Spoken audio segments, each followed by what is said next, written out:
morning, everyone. Welcome again to Pattern a Day. My name is David Getson, and today, as the sun is starting to come out after breaking through, last night I recorded something which I posted today, and thank you to all of my loyal listeners, all 12 of you, I don't know, but thank you, hopefully more than 12, but very meaningful. So thank you for putting up with a little bit of a delay. We got 2 episodes today as I suppose a delayed bonus. Right now, Web of Public Transportation. This is number 16. This is one of the first patterns in here that kind of makes you stop and think, oh, wait a minute. Is the conventional wisdom backwards? There's some of these, especially with tall buildings, that get really fun later on. But with this, main question, what is more important when you're planning public transportation? Is it the station or is it the track? A lot of people think, oh, of course, it's the track, it's the line. Think about where the line goes. Plan lines first. Maybe it should be the opposite.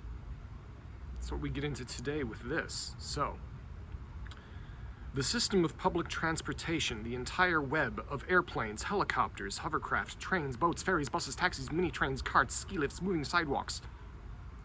The Jetsons had recently entered reruns, I don't know, moving sidewalks. Can only, it's to be fair, everyone thought that future would happen. Brian Eno and David Bowie thought the future of moving sidewalks would happen, but here we are. Can only work if all the parts are well connected, but they usually aren't, because the different agencies in charge of various forms of public transportation have no incentives to connect to one another.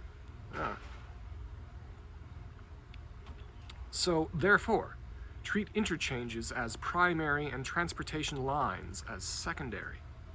Create incentives so that all the different modes of public transportation, airplanes, helicopters, ferries, boats, trains, rapid transit, buses, minibuses, ski lifts, escalators, travelators, elevator. It's a different set.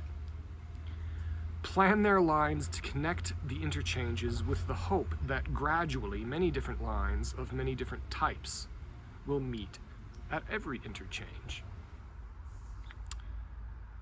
To kind of play a devil's advocate here, you can play the living process pattern language bingo. I'm going to say the city. I'm going to say it. Chicago. In Chicago, they have the train lines not meet up. And they did that on purpose, so you'd have to walk in between them and sit down for a beer and a sandwich at the Berghof. And it made, if you have the stops slightly far apart for a short walk, that can be nice. It's also possible to have just kind of a nightmare of intermodal stupidity. Also in Chicago, not done so well, that you would have these things in the middle of the highways, that you have a highway, oh, it's great, we have a highway interchange, and we have a parking lot, and we have an airport, and we have... It's possible to bundle the things in a bad way, but again, try to golden mean the golden mean, and to think about the main thing about this one is to identify the places where you want the connections to happen. I think that's what's important, is to designate the stations. He's saying designate the stations instead of designating lines. It's a very important conceptual flip around.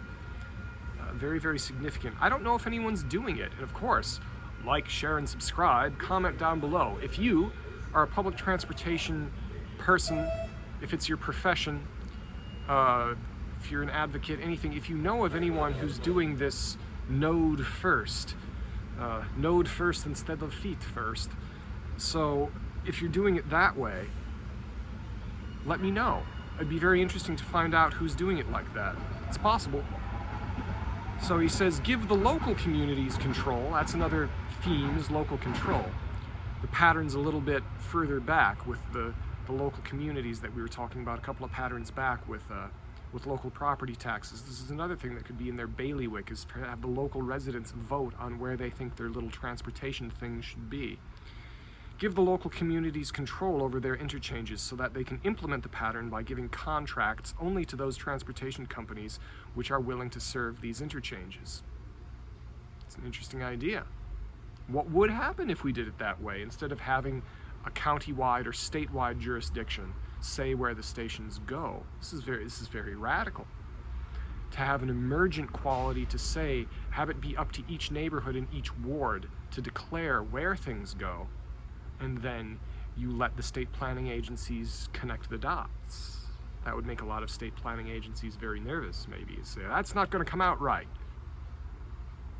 Maybe it would come out better than any one planning agency could have ever anticipated in advance. Something to think about. Until the next Pattern Language episode, we have number 17, Ring Roads, next time on Living Process. Thank you for listening.